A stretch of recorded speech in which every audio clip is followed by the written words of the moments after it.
বাঙালি ঘরে অনুষ্ঠানে এই শুক্তো খুব স্পেশাল একটা রেসিপি, যে রেসিপিটা আজকে তোমাদের সাথে শেয়ার করব। প্রথমে আমি এখানে বাড়ির বানানো বড়ি নিয়ে নিয়েছি। বড়ি বাইরেও কিনতে পাওয়া যায়, এটা বাড়িতে বানানো বড়ি। এই বড়িটাকে ভালো করে তেলে ভেজে নিয়ে নিলাম। এবার এর মধ্যে দিয়ে দিচ্ছি কাঁচকলা। কাঁচকলাটাকে কেটে আমি নুন আর হলুদে একটু ডুবিয়ে রেখেছিলাম, নাহলে কাঁচকলাটা কালো হয়ে যেত। এবার দিয়ে দিলাম ওর মধ্যেই পটল।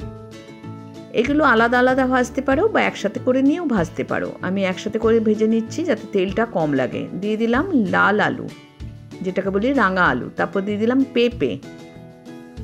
প্রত্যেকটা সবজি কিন্তু দেখবে সমানভাবে কেটেছি, একরকম কাটতে হবে, নইলে কোনোটা মানে শক্ত থাকবে, কোনোটা বেশি নরম হয়ে যাবে, কিংবা দেখতেও ভালো লাগবে না। তো এবার একটু সবজির যে কাঁচা গন্ধটা থাকে সেটা চলে গেলে পরে নামিয়ে নিচ্ছি। একটু অল্প তেলের মধ্যে জাস্ট নাড়াচাড়া করা। এবার এর মধ্যে দিয়ে দিলাম বেগুন। দিয়ে এবার এই বেগুনটাকেও একটু নেড়ে নিলাম। এখানে কিন্তু নুন হলুদ কিচ্ছু ব্যবহার করিনি, আর এই রান্নায় একদমই হলুদ ব্যবহার করব না। দিয়ে দিলাম আরেকটু সর্ষের তেল। দিয়ে এর মধ্যে করলাটাকে ভেজে নিচ্ছি। করলাটাকে একটু কড়া করে ভেজে নেব, নইলে করলাটা তিতো হয়, তাতে শুক্তোটা বেশি তিতো হয়ে যাবে। ওই জন্য করলাটাকে একটু ভেজে নিচ্ছি।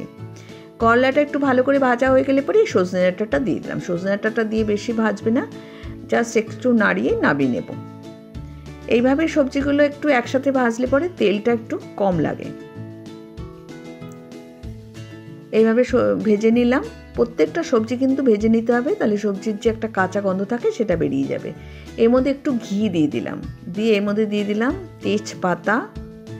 যেভাবে আমি করছি এভাবে করে দেখবে, খেতে খুব ভালো লাগে। ফোড়নে দিলাম 5 ফোড়ন। দিয়ে মশলাটাকে একটু নাড়াচাড়া করে এর মধ্যে যে সবজিগুলো ভেজে রেখেছিলাম সব দিয়ে দিলাম। করলাটা এখনও দিইনি, বাদবাকি সবজিগুলো সব দিয়ে দিয়েছি। দিয়ে এবার করলা আর সজনে ডাঁটাটাও দিয়ে দিলাম।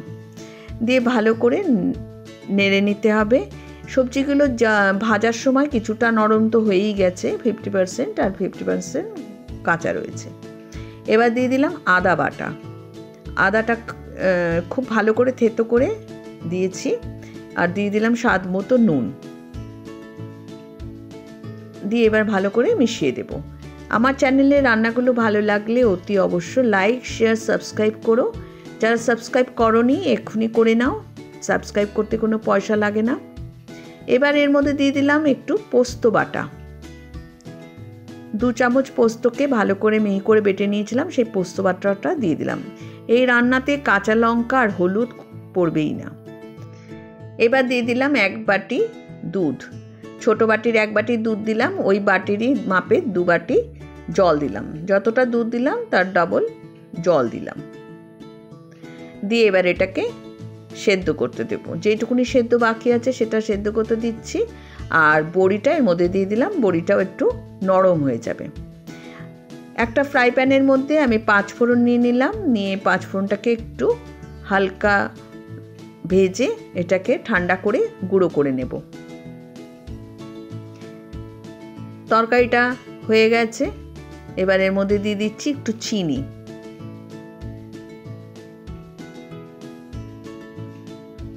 চিনি দিয়ে এটাকে একটু নাড়াচাড়া করে নিচ্ছি। চিনি অতি অবশ্যই দিতে হবে, এটা একটু মিষ্টি মিষ্টি হয়।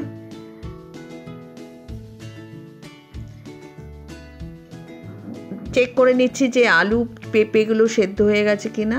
সেদ্ধ হয়ে গেছে। এবার ওই ভাজা মশলাটা এর উপর দিয়ে দিলাম। 5 ফোড়ন যে ভাজাটা রেখেছিলাম সেই 5 ফোড়ন ভাজাটার উপর দিয়ে ছড়িয়ে দিলাম। এতে গন্ধটা ভীষণ ভালো লাগে। আর উপর দিয়ে 1 চামচ ঘি দিয়ে দিতে পারো। আমি এখানে আর ঘি ব্যবহার করছি না। তোমরা যদি মনে করো উপর দিয়ে 1 চামচ ঘি ছড়িয়ে দেবে। তৈরি হয়ে গেল শুক্তো। এভাবে রান্না করবে, গরম ভাতে পরিবেশন করবে, কেউ আসলে বানিয়ে দেবে, খুব ভালো লাগে।